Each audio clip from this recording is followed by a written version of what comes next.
All right, you know this is going to be a good video because I made a diagram. I made a chart for y'all. Please share this video. I really think this is actually very important, and to me this was hugely eye-opening. This was the new article. Here, let me show you real quick. The new article that came out through Bleeding Fool, and there's some really interesting information here, and I think I've got some extra insight into this that is helpful. Now, the first half of this article is nothing new. It's everything that you sort of expected to be there. And I get why they put it there, but at the same time, I think you could have jumped to the chase because we already know about the blacklist, the current blacklist, but it's interesting to see how things are maneuvering behind the scenes. And this is obvious. So first off, let me just show you this. If you can see, I've got a diagram here. This is basically the Overton window in comics. I don't want to, I've been changing how I look at this a little bit. It's not so much about political leanings. Political leanings are used as an excuse for power and control. This is really about power and control. That's what it comes down to. Again, politics are just a convenient tool. So the way that this works, okay, is first off, I made a video about Heather Antos, a week ago, and I had a friend reach out to me and said, man, you shouldn't have made that video. They're trying to get attention. They're trying to see that there are negative comments or negative videos in reaction. And then they're going to say, see, here's evidence of us being oppressed.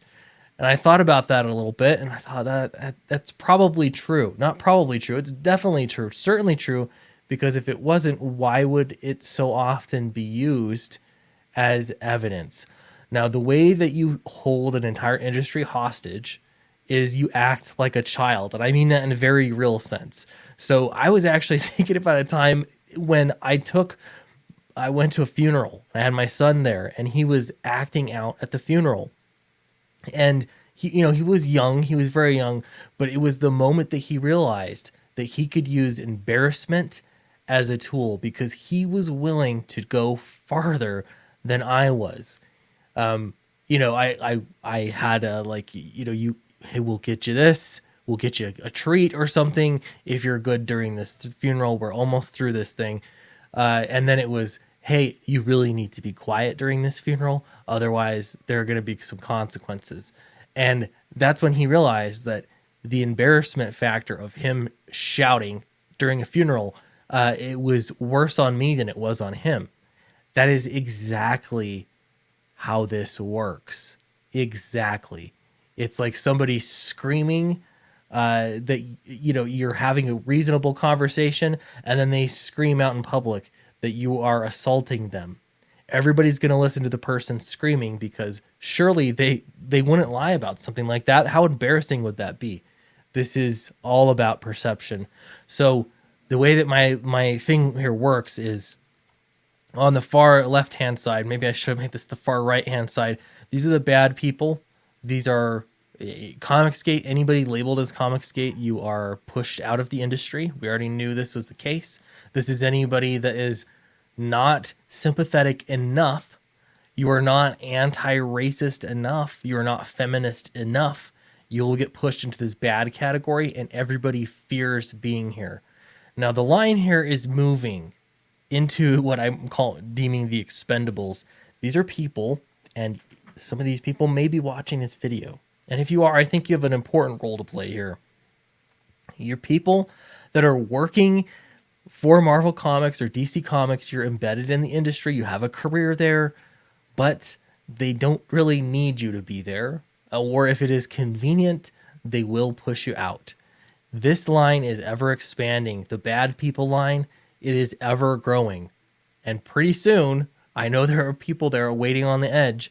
You're afraid that this will overtake you and you'll be pushed into the bad people category. And that'll leave you out of work. That'll leave you with your only option to be crowdfunding comic books or find a new job. That's it. And I actually think these people play a really important role in this whole article. So over here, you have the green section here. This is Snyder and Co. Scott Snyder. These are, the big people working for Marvel and DC. They're not right-wingers. most likely. Maybe they're not really political, or they are, and they consider themselves left wing.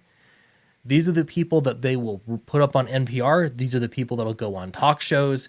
These are the people that basically symbolize everything that they want the comic industry to be, at least they want the perception to be to the public. And then on the right hand side here, you see a small sliver that I labeled terrorists. This is a good descriptor for what is going on. These are very, very, very far right, or excuse me, far left wing ideologues. But I think it's beyond that. It's not really about ideology. It's about control and power in a comic book industry. This is the screaming toddler in the funeral. Okay? This is the landscape that we're working with. So with that in mind, as we get into this Bleeding Fool article, this is list number 2. We already know if you're in the bad people section, you're in that big red box, you're not going to get work in comics. You're just not. It's over for you. And it's kind of disappointing. I'm in that big red box myself, guilt by association. But part of that is if you're not with them, you're against them. And that's why there's so many people in this group. If you're not with them, you're against them. So you can actively be against them, or you can just quietly do your own thing, but it be known that you're against them. Either way, it doesn't matter. You're in the red box. Okay? So here now, we're talking about this far left section of surprising few people. This is the screaming toddlers. And this is how the people in the middle, the expendables, are working behind the scenes to try and curtail some of the insanity.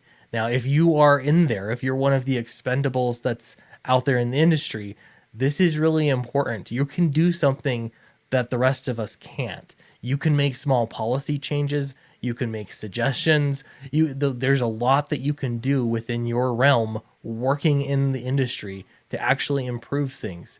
Now, I don't want Marvel or DC to go out of business. I want the industry to continue. I think the more that mainstream comics are selling comics and doing better, the better it is for all of us.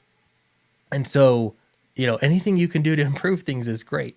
Okay, so a few different things here. There's this story about Iron Man, essentially. They said, we want to revamp Iron Man, and what we're going to do here is create a new character, and it's going to be feminism, essentially. That's the goal here. So they thought about hiring Alex DeCampi.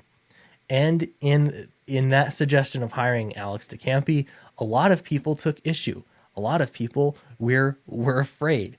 Now, this is based off of an interview with somebody that they're deeming Sam, some gender neutral Sam, some name to hide the identity of some Marvel executive, high level Marvel executive, that spilled this secret, essentially. So, take it with that understanding that there's one person that they interviewed. So over the course of 2 hours, Sam treated me to incredible insight about the industry that I hadn't even heard about. The most interesting topic surrounding someone being groomed to write Marvel's Iron Man title, the de facto leader of the Whisper Network, Alex DeCampi. Now, here's the thing, though. Alex DeCampi and the Whisper Network it's not really ultimately about politics. It's about power.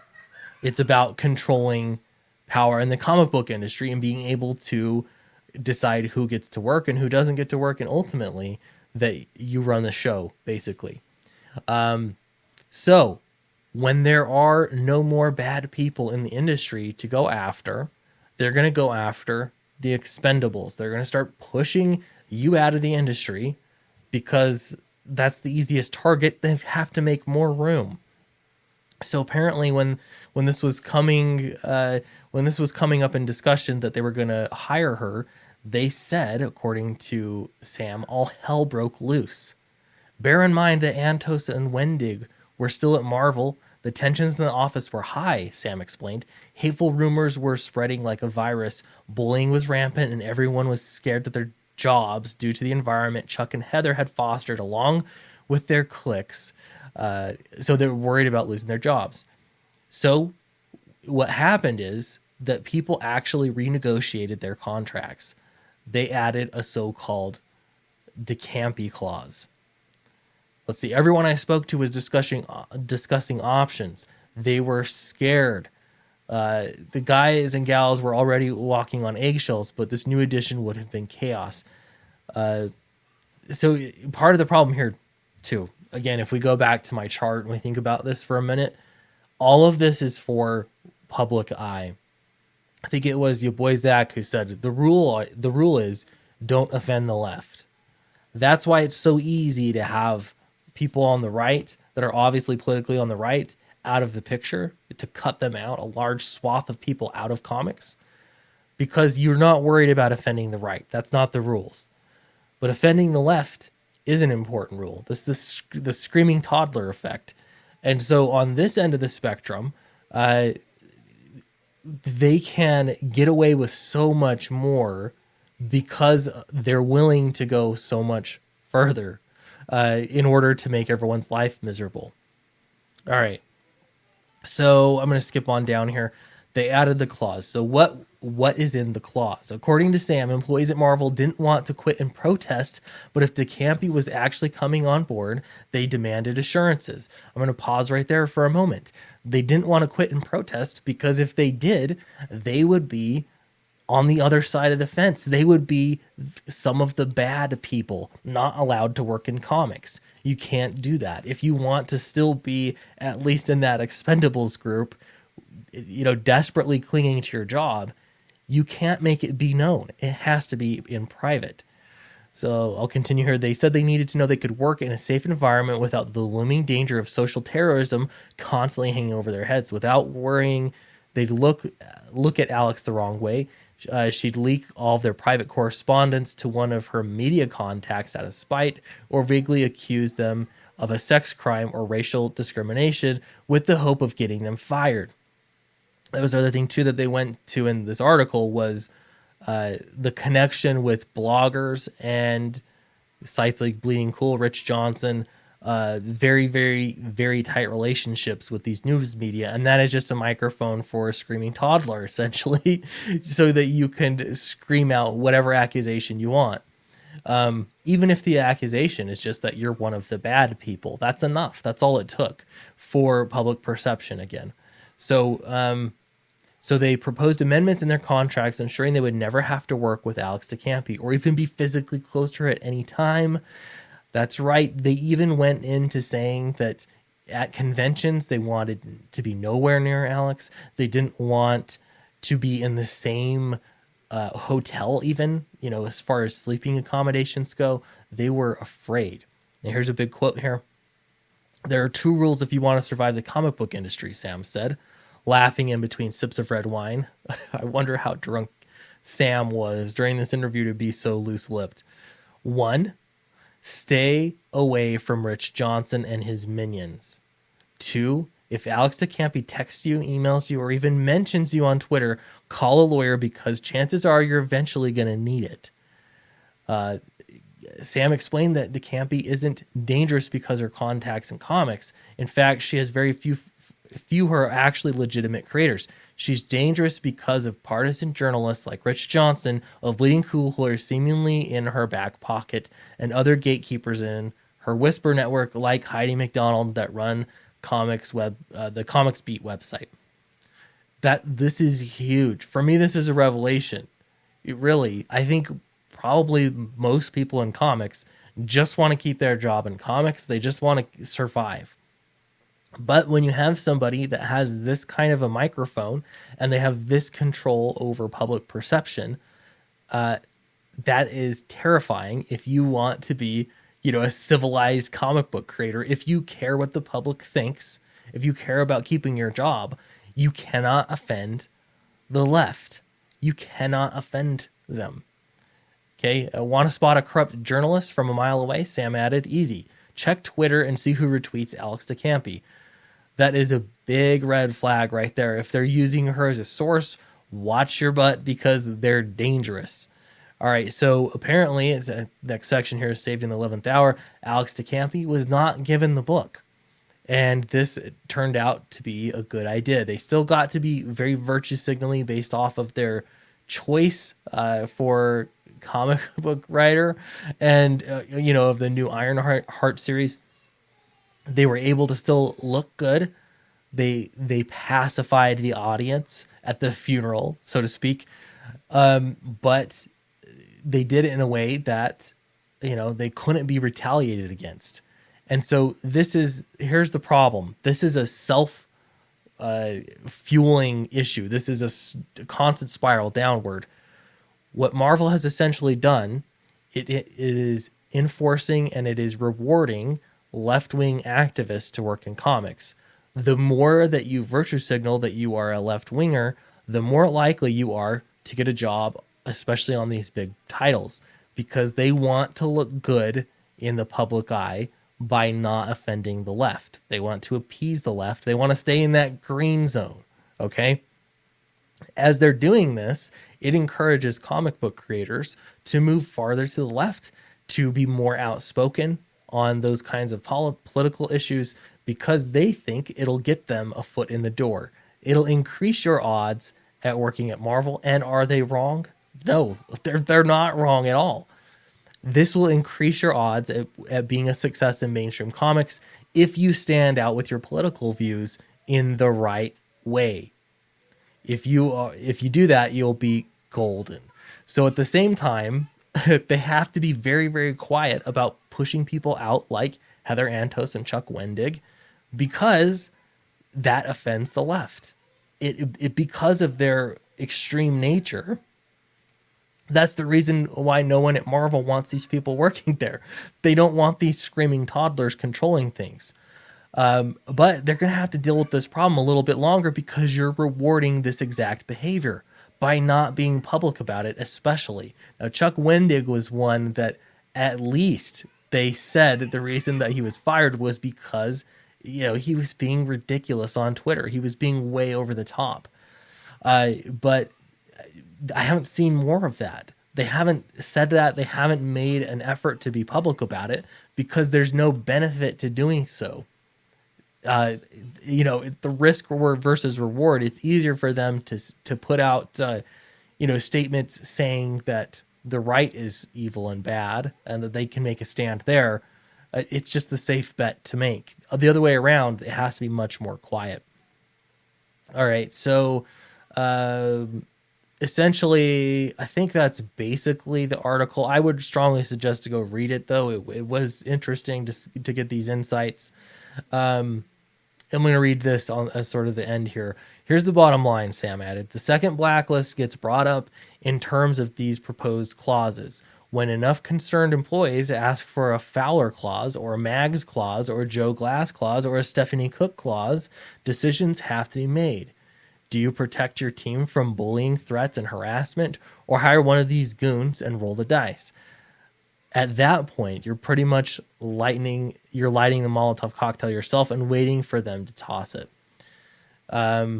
Yeah, really interesting. So what this means essentially is that the mainstream comic book industry still wants to survive. There are people taken hostage there that want to survive, and you could accuse them of why not take a bigger stand? But I understand that you're there to make comics. In theory, the goal is that you shouldn't have to be a political person. You're just there to make comics and do good work. So if you're one of the people that feels taken hostage at Marvel or DC or another big publisher, I think it's a good idea to start at least talking about it, in soft terms, and at least make it known. If this really happened, then it was effective. It was effective at keeping them safe by just refusing or insisting that you add it into your contract. You watch yourself. I think that over time, if this consistently gets worked at, then the comic book industry could become a little bit more of a friendly place. It could be more tempered, and there could be lessons learned that you don't appease the far left like they are during this time period. I don't have very high hopes for that, though, because the company still is worried about offending the left. They're still worried about virtue signaling, and they're still rewarding that same kind of activist behavior. When creators feel like their politics can overrule everything else, and they feel like they have an unlimited pass to be able to bully and denigrate people based off of politics, they will absolutely take that option because it gives them power.